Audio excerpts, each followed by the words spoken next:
It is Rancho Day once again, still continuing to look for a rare rooster pheasant out here, and you know, oftentimes I like to bring a loadout that is maybe a little bit different, things that may challenge us a bit, you know, such as trying to shoot through a cactus that apparently doesn't have a gap in the hitbox, but if the buck gets stuck there, we can take it that way. So we've been doing that for the last couple of weeks, anytime we come to Rancho, kind of running with a different loadout with its own kind of unique challenges. Unfortunately, our last bunch of Rancho hunts in a row have not really resulted in anything whatsoever, so today we're running with what I'm going to call the not messing around loadout. We've got the 10 gauge shotgun, that's going to be our pheasant weapon. We've got the 303 that we just took the whitetail buck with, the 243, which is just going to be good for coyotes and bobcats, and of course the 22 LR, as much for potentially trying to alert things and get a better shot angle, as much as maybe taking a rabbit in the distance. So hopefully, maybe limiting the amount of challenges and kind of maximizing our efficiency is going to help. And we'll see if we can get that rare rooster pheasant or one of the other trophies we're missing from Rancho today. So finally, right before dark here, we do have a rooster pheasant. We gotta hit there with the 10 gauge, and honestly, it's rare that we end up with a situation like that, where the shot ends up being a little further than we want. He actually flushed from somewhere down in there and just kind of flew by, kind of going perpendicular to our direction. But having the 10 gauge and that extra power probably helped us quite a bit in how long this is going to take to find him. In fact, I would certainly say it helped. He really did not make it all that far. I'm curious to see the distance on this. It was 52 meters. I mean, that's a pretty far shot for a shotgun on a pheasant. 4 hits, had it down in what is still 100% quick kill, so less than 8 seconds. That's not bad at all, but this was the issue that I ran into today with wanting to go to Rancho. There were 2 multiplayer servers open. We're hitting 1900 in this particular server, and I don't think, especially with pheasants kind of being the main goal, I don't think night hunting makes a whole lot of sense, so probably we will at least go and see if we can find another server open. The other one, at the time that I joined this one, was already in, I think, the middle of the night somewhere, so kind of open for the best. We may have to do some intermittent single player, but we'll see. Luckily, there was another server open. We have this again, where a rooster pheasant flushed from so far away. Now, I gotta be honest, I kind of prefer that over the really slow, kind of, you can run right up to the pheasant and stand there for 5 seconds before they actually flush, but it definitely does help to be able to kind of get into position and make a better shot. In this case, once again, kind of a decent sized one, but as far as getting to hunt in the daylight, I think we're going to be good. We have about an hour real time until we're going to be back into that same situation again, and once we reach that point, I would certainly expect there to be other servers to join if needed. Unfortunately, a silver again for our pheasant, but at almost 50 meters, 3 hits this time. 10 gauge definitely doing a good job for those sorts of shots. So this is actually rather good timing as we are approaching another pheasant. I'm actually watching the EW live stream, so by the time this video comes out, that live stream will have been yesterday, and we have just received confirmation that there is going to be one species that needs to be shot out of the air like the pheasants do, and that is going to be the Ptarmigan. Future Flantro here, I just realized there are actually 2 species of Ptarmigan on Reventuli Coast, both rock ptarmigan and willow ptarmigan, and they didn't specify which needs to be shot airborne, so I'm pretty sure it's actually both, and I just wanted to clarify that since the whole point here was to clarify things over on Finland. And I believe on the initial reveal stream it was stated that any species can be shot grounded or while flying. Turns out the only one that cannot be shot while grounded is going to be the ptarmigan, so a slight kind of change there. I think that makes sense, and generally speaking, that's going to be a little bit of a change from what we're used to seeing with, you know, the pheasants and the quail and stuff like that. But I wanted to kind of reiterate that since I just heard it as we're running around looking for pheasants here, and especially because I believe the information was different from what we heard last week. Just wanted to kind of clarify for anybody that maybe didn't catch that live stream. Not quite a special pheasant, maybe the one warning calling in the distance will be. 11.6 silver, and yet again with the silver pheasants, that one we knew immediately based on the 1 kg weight estimate. And by the way, as per usual as we're out here on Rancho, we're not only going to be targeting pheasants, but especially after having just heard that stated on the stream, I thought I'd better go and at least find one more. Now, maybe two more as this one over here is calling from somewhere. And unfortunately, also not all that special, 1 kg at least a level 2. And we're kind of looking at the opposite of what we saw earlier, where they're taking forever to actually flush, but finally able to get a shot, able to take that one down.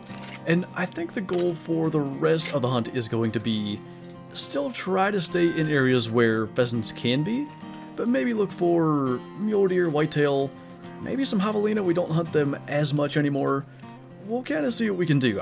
The main goal definitely is still a rare pheasant, but obviously if we just run around and shoot, I don't know, 15 pheasants today, that might not be the most interesting hunt we could do. So finally, at least we get to see something a little bit different. Got a max weight peccary out here, nowhere near diamond estimate. In fact, based on the fact that it is max weight estimate, it's gotta be close to that 124 mark, I would think. Just because you don't really get them in that max weight range without being in the area of 120, if not better. But I had, in this area, 3 different max weight peccaries. There's another one running off right there, another 4. Much better estimate. Now, I think 2 of them were dark brown or dark gray or something, and one was gray, which is the old common fur type. So, if neither of the 2 that we just shot are gray, we'll probably leave the gray go and not worry about it. The time also just got changed, so we're lucky we even found them. But, we have a max score common, or what is now called gray, so I'm not as worried about them. I've always wanted some diamonds of different fur types. The only one we have is the ochre, which, fair enough, you know, it's the most uncommon of the uncommons. But, you know, it'd be nice to have some variety.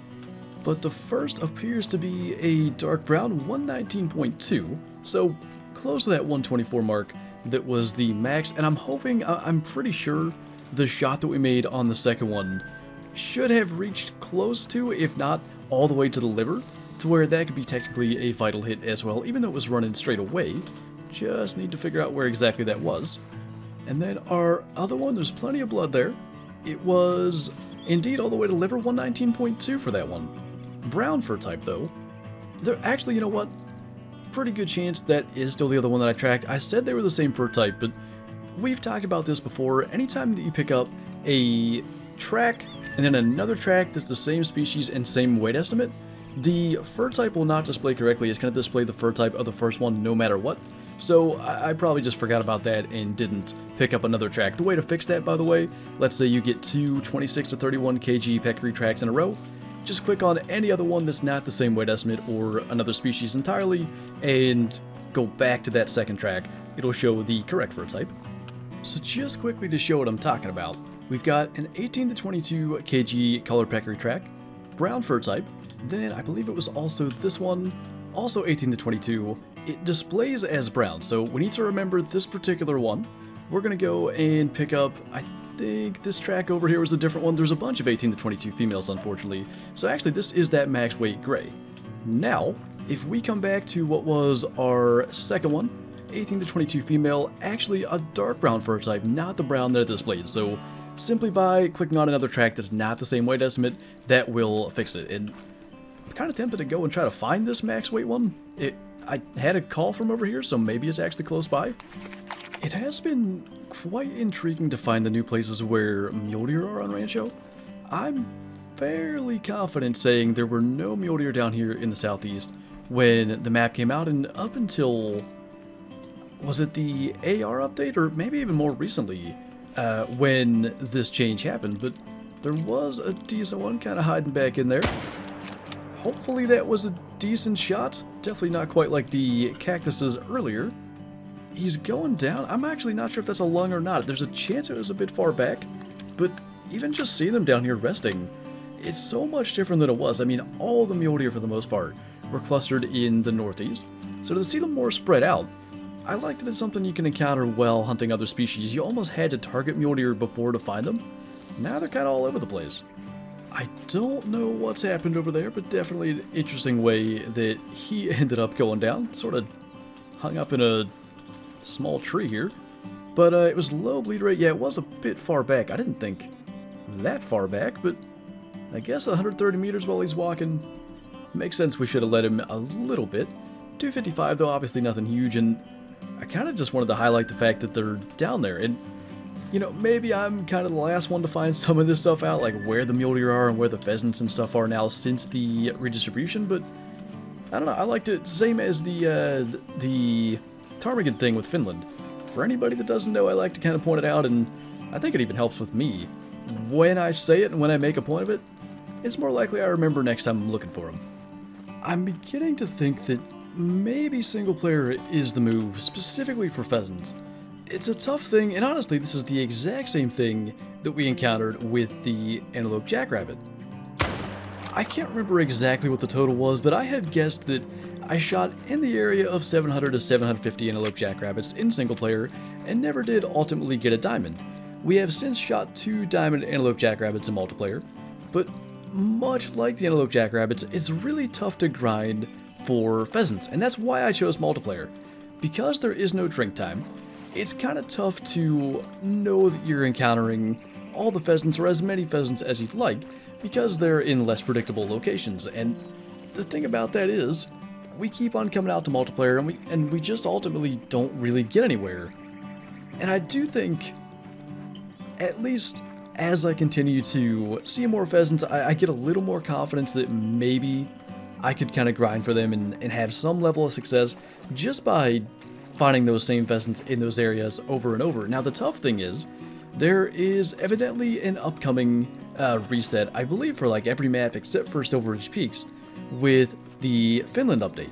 So I don't know if I want to start grinding for pheasants yet. Maybe for the next couple weeks we kind of tough it out in multiplayer and hope that we can maybe just get that rare and not have to worry about it. But that is kind of where I'm at the moment. I'd like to continue with multiplayer, but the issue with it is, when we end up not really finding anything anyway, and I want to say this is Rancho Hunt number 4 in a row, in which we end up not killing any diamond or any rare of any species, not just pheasants. At that point, we might as well just be grinding pheasants in single player, because we're not killing anything, and maybe we're more likely to end up getting a diamond pheasant or something along the way as we do it. So I think that's going to be the move. We're going to go ahead and finish running down the edge here of the lake. I believe there's a whitetail zone down in this area.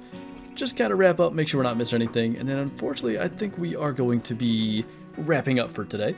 Not a whole lot going on down here, unfortunately, so I think probably because none of these bucks are all that special, we are going to just wrap up here. And yeah, I'm not sure what we're going to do going forward. I would love to get the rare pheasant out of the way before Finland. We know that there's so much waterfowl. I really expect Finland to take a lot longer to get all the new species diamonds, maybe than any other map in the past. So I would like to think we're going to be spending a lot of time there. I'd like to get the pheasant out of the way. Maybe we'll just go into single player. Maybe we'll save it for later. Or maybe we'll just get one in multiplayer and not have to worry about it. We'll see what happens. Sometime in the near future, I'm sure we'll be back on Rancho. But anyway, that is going to do it for this video. So thank you guys for watching, and I'll see you next time.